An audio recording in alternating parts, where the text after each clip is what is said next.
This is Mick Foley, the Hardcore Legend, and this is InYourHeadOnline.com. All right, we are back, and we're joined by the returning Al Snow. Welcome back to In Your Head. Hello, and howdy do, guys. Oh, man. It's good to have you back. How you doing, Al? I'm doing great. Just getting older and crazier as the years go by. No, I guess you're at a wrestling show right now. I am at a wrestling show or a sports entertainment venue, and I am sports entertaining. Yes, as we speak. I am so talented. I can multitask. I can be on the phone and sports entertain all at the same time. Oh man! So you got like I'm like Chris Angel. I'm like a magician. I can just pull stuff out of my butt, and nothing up my sleeve. I pull a rabbit out of my butt. Of course, it'd be a chocolate bunny, but that's a good gimmick.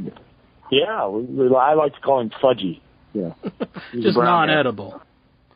Yeah. Well, you know. Depends on who you are. Yeah, that's not a baby Ruth you'd want to eat. So. So you got like somebody in a headlock right now while we're talking to you. Yeah, actually I do. And he just took me in a hammerlock. Hold on, I'll get back in the headlock. There we go. Okay. So do you really call it sports entertaining or do you call it wrestling? What's the story there? I believe that no matter what you call it, it is today what it was back in 1900. You're not going to reinvent the wheel just because you put a new label on it. Doesn't make it something different. Mm-hmm. So I was trained to be a professional wrestler, and I have been for 26 years. Did you find anything offensive or anything about the term sports entertainment, or is it just another term for it? It's just another term. I mean, if you call a pot a dish, is it still a pot? Right. It doesn't matter what you call it. It's still what it is, And, a lot of people like to try and believe that they've reinvented something, but like I said, the wheel's still round. It still rolls, and you're not going to improve upon perfection, It's contrary to what a lot of people might want to say or believe, considering that wrestling's the redheaded stepchild of entertainment. Wrestling, professional wrestling is only the second and true American art form other than jazz, and it is an art form, and it's an art form that's copied around the entire world. Mm-hmm. Just let everybody know you're going to be part of the Fan Slam, which is a wrestling fan festival. That's going to be June 21st, the Holiday Inn in Totowa, New Jersey, and you can meet all the Al's going to be there, Scott Taylor, who's Scotty Too Hottie, Tom Coe, Eugene, Samu. Go to Fan Slam Wrestling. Literally a cavalcade of wrestling stars. Exactly. Yeah, like a showboat full of large, sweaty men. That's right up Incher's alley. Oh, come on. Yeah, man. I'm sure it is. They don't call him Incher for nothing. Oh, throwing me under the bus. I ain't throwing you under the bus. Come on. How can I throw a guy who drives the bus underneath it? I'm not sure what to make of that. It's a short one. I know. Don't worry, we're holding remedial class later, and I'll help you figure it out. That's how Eugene's getting to the show. Interest driving. Yeah, oh, man. Yeah, Interest probably driving with him. That would have been a good gimmick. They always have guys come out in cars and stuff. Eugene should have drove out on a small bus one week. Yeah, it should have been. Incher could have been in the back seat with him. Yeah, that'll be good stuff. Do you enjoy going to these and talking and meeting with the fans? I love meeting with the fans. If it weren't for the fans, I wouldn't have a job. And I've gotten to do what I absolutely love to do for 26 years. I've been on vacation for 26 years, and and it's all because of the fans. If we didn't have the fans, I guess I'd be a greeter at Walmart or something. I'd be rolling back the prices. Oh, that's my job. I'd be working with Incher, who's a stock boy there. Oh man, poor Incher. They won't allow him to come out and meet the general public. Brutal, man. I got to find some of the hard-hitting questions here from the message board. Well, yeah, the ones you keep searching, okay? But first off, you're going to have to take your hands out of your pants in order to operate the keyboard, okay? Jesus Christ, does he have like a camera in my room? But again, that's fanslamwrestling.com. And speaking of the fans, we actually got a lot of callers here, so let's try to get to a few of them. Yeah, people are calling in, and Al's even an hour late. Not that I'm blaming. Hey, yeah, go figure. Let's go with Jai. Hi, Al. Hello, guys. Jai? How you doing? Yep. Gotta talk up, Jai. How are you doing, Al? I'm doing great. Are you still running your wrestling school? No, not at the present time. I'm not. Probably sometime in the near future, I plan on opening another wrestling school somewhere. Just haven't decided where just yet. And, I'll start training guys again. And I have another question. What do you think of the Hulk Hogan situation? I think it's a shame. I feel I feel a lot of, empathy and, feel really bad for Hulk and his family. Nobody deserves the trials that they're going through, and my only advice is to, keep your faith in yourself and in your family, and keep your faith in God. Everything happens for a reason, and, God doesn't put anything more upon you than what you can handle. So. Okay. I don't think anybody, any father would, try to do whatever they could to, help their son if they're in jail or, anything's wrong with them. Absolutely. I would, if my son were in jail, heaven forbid, I would do whatever I could to help him and help him through. It's, your son comes before your public image or what other people think of you. And, unfortunately, it's, the news media has become more of a gossip monger than an actual news media. Because let's face facts. Television news and newspapers they operate, they're a business. They're not just a fountain to disseminate information. They're a business that operates on ratings or on selling magazines or on selling newspapers. And the more they can glorify or, demonize somebody, the more newspapers and magazines they sell, the more ratings they get on a TV show. Is there anything else, Jai? I know Jai's actually trying to become a wrestler himself. I'm going to go to, have you ever heard of W84? No, I'm sorry, I haven't. In Georgia with Mr. Hughes? No, I'm sorry, I haven't. I just, I've been kind of out of touch with things like that. But all I can tell you, Jai, is if you, I don't know how old you are, but make sure you finish high school. I would suggest that you go to college and get some kind of degree because you just don't know, what's going to happen in this business. It's a very hard business, and just so you have something to fall back on. And then if you want it, pursue it with a passion, treat it like a true vocation and not a hobby, and you'll be successful. Are you guys doing it at Tough Enough? There's been a lot of talk and a lot of rumors, but, nothing's come of it yet. Oh. Okay, have a good day. Thanks for calling in, All right, you too. Hit bye. I think one of our callers before, one of our guests before told Jai that's probably not like a place to really, just hope that's how you get into wrestling is, through Tough Enough. It's like a good Tough Enough. If you can get into it. It's a great place.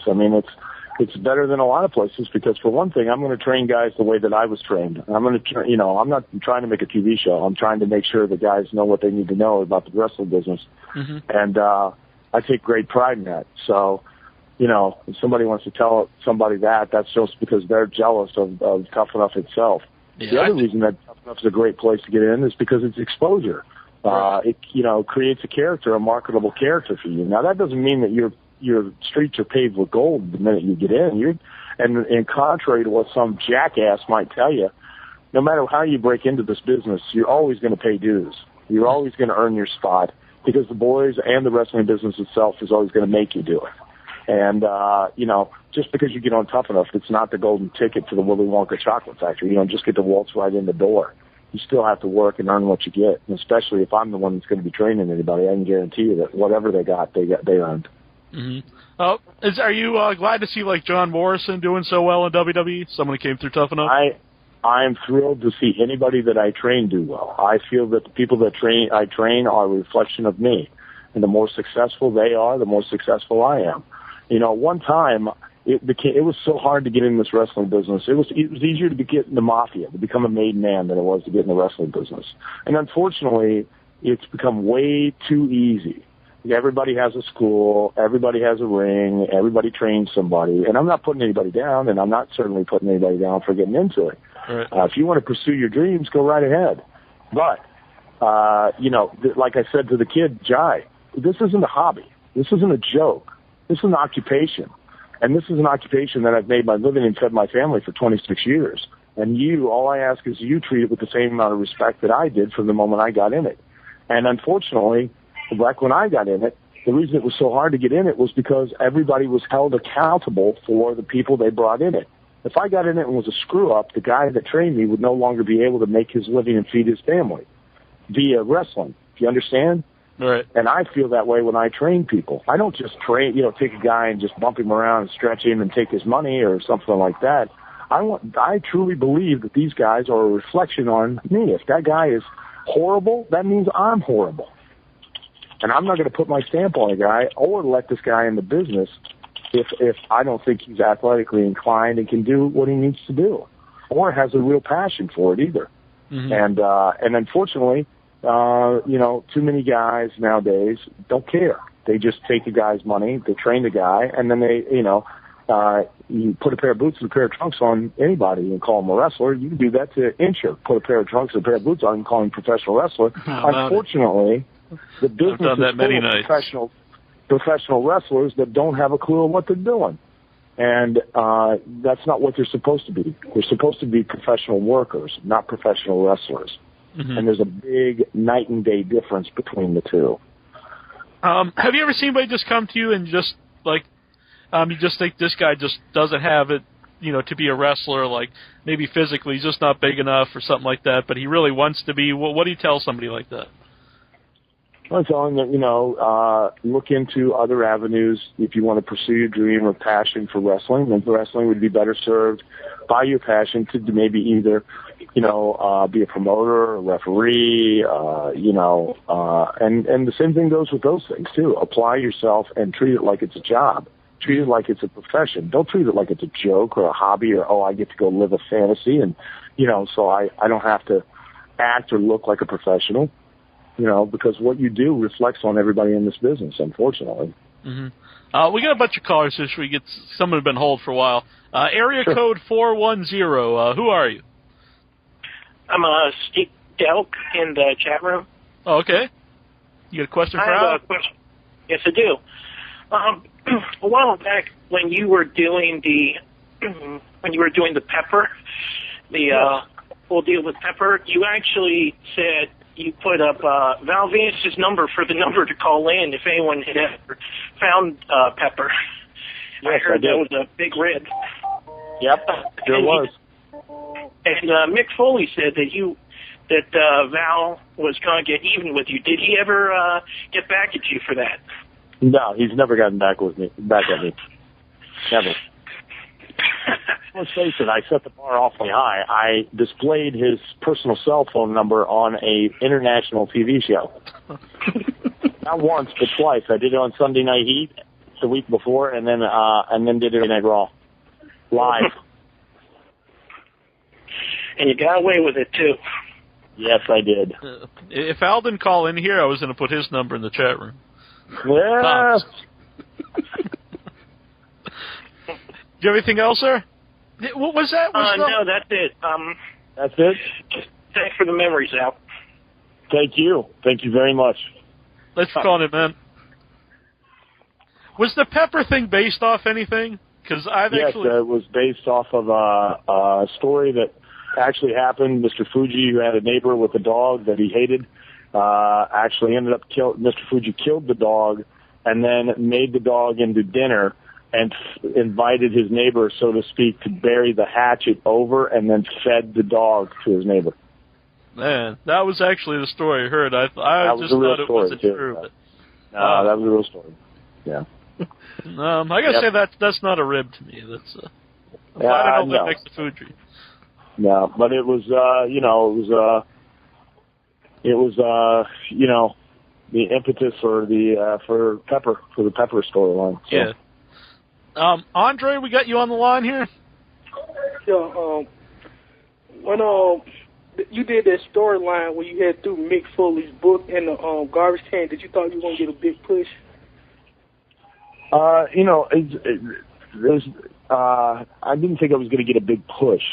It was an opportunity, and you know, and a lot of years I labored under the delusion, like a lot of guys, that you get a push, you know. But I honestly have found out and realized that every time I go to the ring, I've got an opportunity, and you know, I missed a lot of opportunities. You know, dropped the ball with a lot of opportunities that could have taken me in other directions. I mean, I had a lot of success, but I could have had a lot more if I had just realized that every time, regardless of what business needed to be gotten done at the night, every time I stepped out in that ring, that was an opportunity for me to do something. And, you know, unfortunately, I like, just like a lot of other wrestlers, they don't see it that way.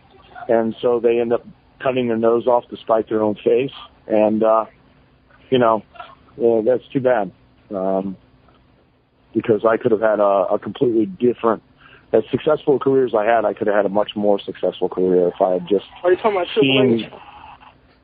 No, I'm not talking about Triple H. You saying, you know, if you were saying, you know, if you get a chance to be on TV, no matter what you're doing, no matter what, every time, even TV. Listen, even a live show. Every time I go in the ring, that's a commercial. Think of it as a commercial for me, and I'm the product. And I'm the product that's going to sell everybody in that building on the idea of coming back to see me. Not anybody else on the show, but to see me. And it doesn't matter if I win or lose, or you set me on fire. If I sell that product well enough, then you'll pay to see me every time. And the more you pay to see me, the more opportunities I'll get for you to pay to see me. That's just the way it goes. And unfortunately, I, just like a lot of wrestlers, thought, oh, you know, you need to get the push, or you need to this, or you need to that. And they do push certain people, certainly. But, you know, push aside. You don't need to push. You just need to take advantage of that opportunity by stepping in that ring and treating it like what it is, which is a commercial for you, the product. Mm-hmm. When you did Head Cheese with Steve Blackman, was that supposed to help Steve Blackman, and was there a talk about y'all winning the tag title belts? You know, I don't know. I know that was another, you know, missed opportunity because I had made myself too much of a comedian. And even though it worked and it was very entertaining, but, you know, Vince wanted me to be more serious. And when, you know, he told me and gave me an opportunity to be more serious, I was still, you know, joking around way too much. And, you know, you got to keep in mind that you can say it's entertainment all you want, but the story that we're trying to sell, you, the fan, is that we're prize fighters, that we're there to try and win, because of the more we win, the more the money we make. And, you know, if you go to a boxing match and a boxer's just constantly horse-assing around and joking, you're not going to take him very seriously. If you're not going to take him very seriously, then they're probably not going to pay to see him, you know. And that does affect people's perception. And unfortunately, you know, I got too caught up in just trying to be entertaining and be funny, and it ended up kind of hurting me in the long run. One more thing. When you around the fall, when you did all them different gimmicks, who idea was that? What's that? Huh? Well, what are you talking about, Andre? 2000, when you came, like around the fall of 2000, you came as Count Dracula. You did when I was the European heavyweight champion. I was the Europeanist champion. Yeah. What's your question? Who idea was there for you to do all them gimmicks? One of the writers, Brian Gewirtz, originally had the idea of me coming out dressed up and representing each country, and then so I then took it a step further and had food from every country that I, you know, like fish or Wiener Schnitzel or, you know, Count Chocula, and then I started, you know, wearing more and more ridiculous outfits too. Thanks for calling in, Andre. Oh, hold on. One more. What the hell, man? You already asked like 8 questions. Sorry. One more. One more and that's it, Andre. What's up? That match you had in Unforgiven in 1999, who idea was that? What's that? 1999 Unforgiven, what you had with the ball man. They came. Who idea was that? It wasn't mine, I'll tell you that. And And, you know, it would have been a good idea, but the problem was they didn't get trained attack dogs. They got dogs, you know, that were either fornicating or urinating or defecating so much that you couldn't show them on TV, and they certainly didn't interact with us when we were in the cage. So, you know, they were the whole point of the match, which was built up around, you know, the dogs, you now couldn't utilize because the dogs weren't trained to do anything other than screw each other to the point to where the owners had to go back in the back and exchange information for puppy rights. Well, so, what were you saying earlier there about you're like trying to be too entertaining? I've heard Jerry the King Lawler say once, this is like an old saying in wrestling, funny equals no money. Would you agree with that? No, I wouldn't necessarily agree with that. I mean, even Lawler, you know, you got to find a balance is what you got to do. And you can be funny and you can be entertaining, but you've also got to be believable. And sometimes if you go too far into the funny, then you start crossing that line to where now people don't take you serious enough as a threat to now, you know, either get behind you and support you or believe that you can put another person in jeopardy and thus, you know, get heat. So, you know, you got to walk that line. And I went too far sometimes. Mm-hmm. We got another caller here on the line. I think it's, we got El Santo. No, hey. I'm sorry. My name is Spartan. Hey, Al, I have a question for you. How are you? Good. How are you? Good. Hey, listen, I'm just curious. Don't you miss honestly, I just found out WWE signed D'Lo Brown to a contract. They gave him a contract. And I was thinking, you know, like, you know, there's a lot of good guys out there that still should be, you know, wrestling, you know, the WWE ring, you know. And you are one of many, you know what I mean, who will be a great addition to the WWE locker. You know what I mean? Like, you got D'Lo, so let's bring back Al, you know what I mean, to wrestle, not train, wrestle, man, because I remember with the Job Squad, that was some really good stuff you used to do back in the days, you know what I mean? Well, thank you. Yeah. Thank you very much. Yeah. Well, you never know. You know, I'm like a bad penny. I just keep turning up, so who knows? Do you think it's not necessarily that somebody's not good enough for WWE or whatever, but there's only so many people they can have on the roster with just really one main wrestling on TV right now? Yeah, but come on, and, you know, and you've got to devote, you know, the bulk of your TV time to guys that, you know, to the younger guys because they're going to be around for a lot longer, you know, and you know, it's, you know, TV time costs a lot of money, you know, and it's an incredible investment. So, you know, you want that money back, and sometimes it takes years to get that money back, and you know, they're going to want to invest it in the younger guys.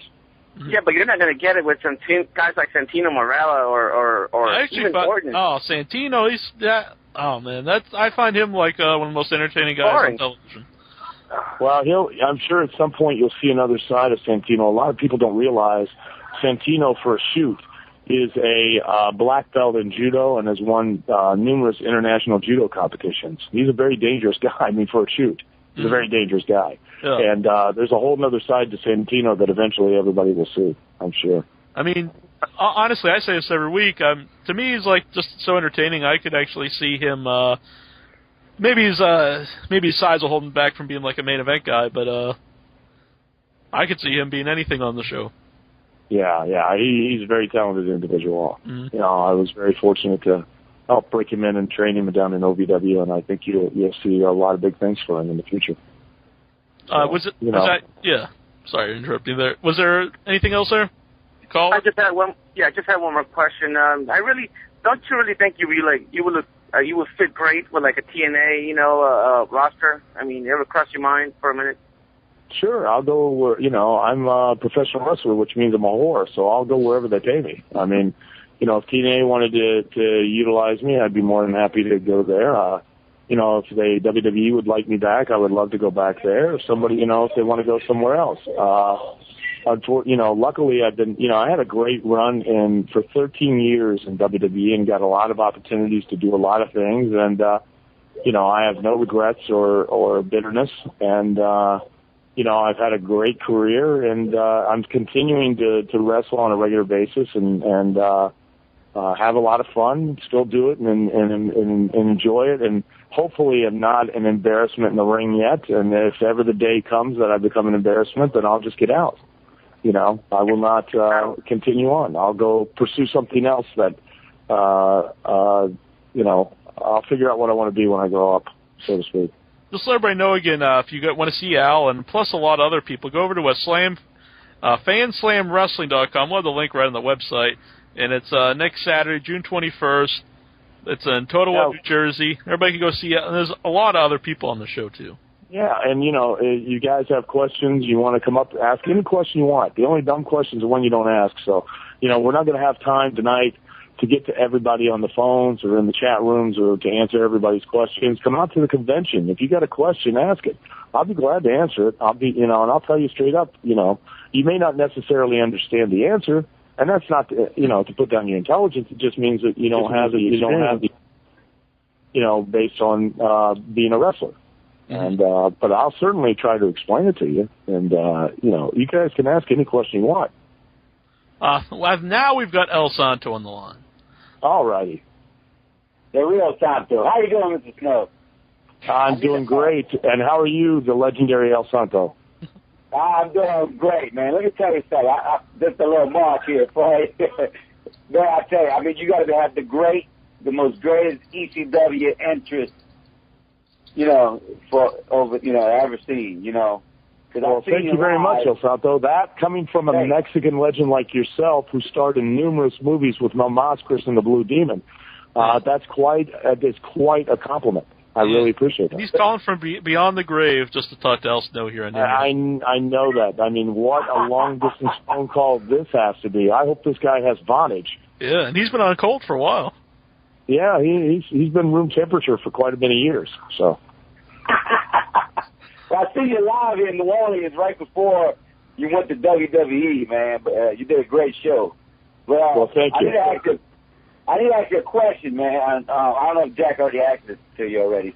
I mean, how did you feel when Vince McMahon brought back ECW and the way it came out to be? I mean, well, hold on. I'll tell you. I thought it was great that they brought ECW back, but I knew that ECW was never going to be the exact same ECW for two reasons. One, it's a different time. There's different talent. And two, Vince, you know, every territory, even back when there were territories, had a different promoter and a different booker. Okay, different promoter and a different booker. And they all had different visions and they had different styles of booking. If you went to Memphis, that, you know, Jerry Jarrett and Jerry Lawler had a different style than Eddie Graham in Florida. If you went to Don Owens, he had a different style than Fritz Von Erich. Fritz Von Erich had a different style than the Sheik in Detroit. You know, and then if you went up for Vince Sr., he had a different style. You know, but ECW being taken over and brought back into WWE and then being operated by Vince is going to have his own vision and his own direction for it. And, you know, it's another place and another opportunity for guys to get experience and get exposure. And anytime there's that, I think it's positive. It may not be the ECW that we all know and love and remember. And, you know, to be quite frank with you, it never will be. But I think if the fans were to give this one a chance, I think they might come to, you know, find it to be something totally new. Do you think, in a way, fans are probably people who remember the original ECW might take to the new ECW better if it just wasn't even called ECW? Because there are a lot of good, young talented guys on the show. No, I think it's going to develop its own identity eventually, and then all of a sudden everybody's going to be, praising this ECW and not thinking about the old one. So, last time we had you on, you really put over Armando Estrada, who wasn't even wrestling at the time. Yes.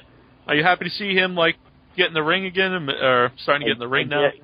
Yes, and again, I'm happy for any of the guys, any of the talent that I train, because again, the more successful they are, the more successful I am. Right. These guys, I mean that. I definitely, it's not, guys, this is a song and dance for me. I mean, when you heard me refer to those guys on Tough Enough as my kids, it wasn't because I was their dad. It's because, that's a wrestling term that, is used in the old days that the guy that trained me, I'm 45 years old, and the guy that trained me 26 years ago still refers to me as his kid. And, that's something people don't understand. And, so when I would go, oh, you guys are all my kids, it wasn't because I'm, their daddy. It was because they're my kids, meaning they're mine. I trained them. They belong to me. They reflection on me. Whatever good they do, it's my good. Whatever bad they do is my bad. They're my legacy. And every guy that I trained in OVW during the time that I was there, every guy I trained in, Tough Enough, every guy that I trained in my own school, they're all my kids. They all belong to me, good or bad. Mm-hmm. I heard someone in the background there. Did you have to go? Yeah, I'm going to have to get going here in, just a second. I've been trying to, talk as long as I could, and that's why I was saying, that anybody that wants to, if we can't make it, get everybody's questions and everything like that, if anybody wants to come to the Fan Slam and wants to ask questions, feel free. I mean, I'll be there next Saturday on the 21st. Come up, shake my hand, talk to me, ask questions. I'll be there hanging out, man. Yeah. Well, sorry to the few people here we got online and we didn't get to. Maybe we can have Al back on the show sometime down the road. And I'd be glad to. Yeah, feel free. Give me a call. I'd be glad to come back on and talk for a little longer. Okay, Thanks, cool. Appreciate it. That's why I asked you on air, so I put you on the spot. Yeah, that's right. Yeah, I know. Well, thanks for coming on. Really appreciate it. And everybody check out, you go to fanslamwrestling.com. You can figure out how to get your tickets off there. And the URL will be right on our website, inyourheadonline.com. Thank you, guys. Thanks, man. All right. I will talk to you soon. All right. Bye. Hey, this is the Worm, Scotty Too Hottie, former WWE superstar, and you're listening to InYourHeadOnline.com. Turn it up and kick it.